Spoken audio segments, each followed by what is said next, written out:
Good morning students, welcome back. आज हम 9वीं class का विज्ञान का हमारा पाठ है परमाणु की संरचना। उसका एक इंपॉर्टेंट टॉपिक स्टडी करेंगे, वो है समस्थानिक और समभारिक। तो ये हमारे इस चैप्टर का लगभग लास्ट टॉपिक है। हम दो परिभाषाएं आज सीखने वाले हैं, समस्थानिक किसे कहते हैं और समभारिक जो है किसे कहते हैं। इससे पहले स्टूडेंट्स अगर आपने लेक्चर सुना है तो आपको ध्यान होगा, हमने पढ़ा था कि परमाणु संख्या और द्रव्यमान संख्या जो है वो क्या होती है। अब देखिए, इससे पहले हम इस टॉपिक में आगे बढ़े तो मैं आपको बताऊंगा कि हम किसी भी तत्व के लिए उसकी परमाणु संख्या और जो द्रव्यमान संख्या है वो किस प्रकार से लिखते हैं। जैसे सोडियम की हम बात करें तो सोडियम जो है उसके पास उसकी परमाणु संख्या कितनी थी? उसकी परमाणु संख्या जो थी वो 11 थी और इसकी द्रव्यमान संख्या कितनी थी? वो 23 थी। तो जब हम इसको लिखते हैं, निरूपित करते हैं, तो उसको लिखने का तरीका इस प्रकार होता है कि हम इसका संकेत लिखते हैं, सिंबल लिखते हैं, और जो परमाणु संख्या है वो हमेशा नीचे लिखी जाती है और द्रव्यमान संख्या जो है वो ऊपर लिखी जाती है। तो ये एक तरह से तरीका होता है किसी भी तत्व को दर्शाने का, कि उसको हम इस प्रकार से दर्शाते हैं कि पहले उसका जो है सिंबल या फिर संकेत लिखा जाता है तत्व का, और उसकी परमाणु संख्या जो है वो नीचे की तरफ लिखी जाती है और द्रव्यमान संख्या जो है वो ऊपर की ओर लिखी जाती है। जैसे अगर मैं बात करूँ, यहाँ पे देखिए कार्बन के लिए एग्जाम्पल दिया हुआ है। यहाँ पे अगर आप देखेंगे तो ये क्या है? कार्बन है, सी यानी कि कार्बन। तो कार्बन की परमाणु संख्या कितनी हुई? 6, और द्रव्यमान संख्या कितनी हुई? 12। तो इस प्रकार से हम किसी भी तत्व को जो है निरूपित कर सकते हैं। तो ये हमारे पास है इसको किसी भी तत्व के लिए परमाणु संख्या और द्रव्यमान संख्या लिखने का तरीका। चलिए बात करते हैं इस परिभाषा की। परिभाषा हमारे पास है समस्थानिक। अब समस्थानिक क्या है? देखिए क्या होता है, जब दो परमाणुओं की परमाणु संख्या समान हो लेकिन द्रव्यमान संख्या भिन्न हो, उन्हें हम समस्थानिक कहते हैं। तो समस्थानिक के लिए क्या ध्यान रखना पड़ेगा आपको कि अगर मान लीजिए दो तत्व हैं, वो हम उनको समस्थानिक कब कहेंगे? जब दोनों की परमाणु संख्या जो है, एटॉमिक नंबर जो है वो समान होगा लेकिन जो द्रव्यमान संख्या है वो भिन्न होगी। जैसे कि यहाँ पे एग्जाम्पल दे सकते हैं आप, यहाँ पे दिया हुआ है। अब ये क्या है? कार्बन के 2 समस्थानिक लिखे गए हैं यहाँ पे।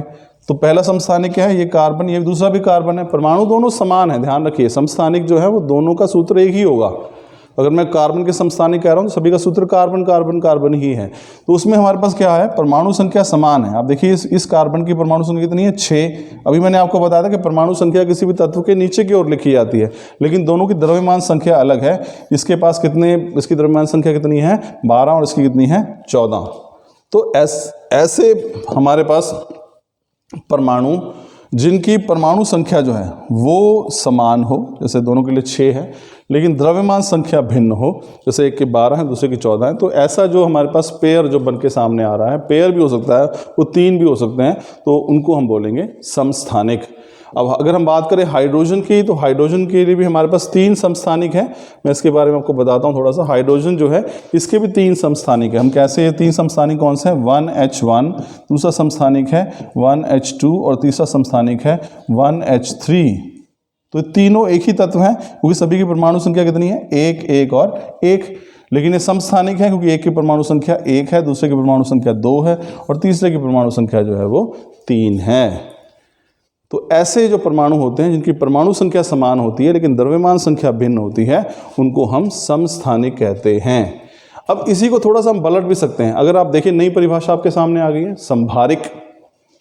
अब संभारिक की अगर हम बात करें तो संभारिक क्या है हमारे पास? संभारिक में उल्टा हो जाएगा। उल्टा कैसे हो जाएगा?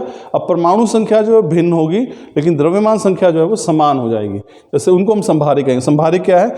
अब देखो, इसमें स्टूडेंट्स ये भी ध्यान रखिए कि समस्थानिक जो होते हैं वो दोनों परमाणु समान होंगे। समान क्यों होंगे? वो दोनों की परमाणु संख्या एक ही है। अगर किसी की परमाणु संख्या 1 है तो वो हाइड्रोजन ही होगा। हाँ, वो समस्थानिक होंगे तो उसका परमाणु संख्या जो द्रव्यमान संख्या है वो एक हो सकती है, दूसरे की 2 हो सकती है, तीसरे की 3 हो सकती है। संभारिक में उल्टा है। संभारिक में क्या है कि यहाँ पे जो परमाणु संख्या है वो तो हमारे पास भिन्न होगी लेकिन द्रव्यमान संख्या जो है वो समान होगी। तो ऐसे हमारे पास जो परमाणु होंगे उनको हम कहेंगे संभारिक। इनको इंग्लिश में कहते हैं आइसोबार्स। समस्थानिक को कहते हैं आइसोटोप्स। तो संभारिक हमारे पास क्या है? ऐसे परमाणु। इसमें एग्जाम्पल लेके दिया, देखिए इसमें हमारे पास क्या है? कैल्शियम है और हमारे पास जो है वो आर्गन है। तो कैल्शियम की अगर बात करें इसकी परमाणु संख्या 20 है, आर्गन की अगर बात करें इसकी परमाणु संख्या जो है वो 18 है, लेकिन कैल्शियम की द्रव्यमान संख्या जो है 40 है और आर्गन की द्रव्यमान संख्या जो है वो 40 है। तो ये दोनों क्या हो गए? दोनों संभारिक हो गए क्योंकि दोनों की परमाणु संख्या तो अलग थी लेकिन द्रव्यमान संख्या जो है दोनों की समान है। तो ऐसे परमाणु जिनकी परमाणु संख्या भिन्न हो लेकिन द्रव्यमान संख्या समान हो, उनको हम कहते हैं, वो कहलाते हैं संभारिक। तो स्टूडेंट्स, ये था हमारा इस चैप्टर का लास्ट टॉपिक। हमने पढ़ा समस्थानिक क्या होते हैं और संभारिक क्या होते हैं। तो एक बार फिर देख लीजिए, समस्थानिक जो है वे परमाणु हैं जिनकी परमाणु संख्या, एटॉमिक नंबर जो है वो समान है लेकिन द्रव्यमान संख्या भिन्न है, वो कहलाएंगे समस्थानिक यानी कि आइसोटोप्स। और संभारिक क्या है? ऐसे परमाणु जिनकी परमाणु संख्या जो है भिन्न होगी लेकिन द्रव्यमान संख्या समान होगी, वो कहलाएंगे संभारिक।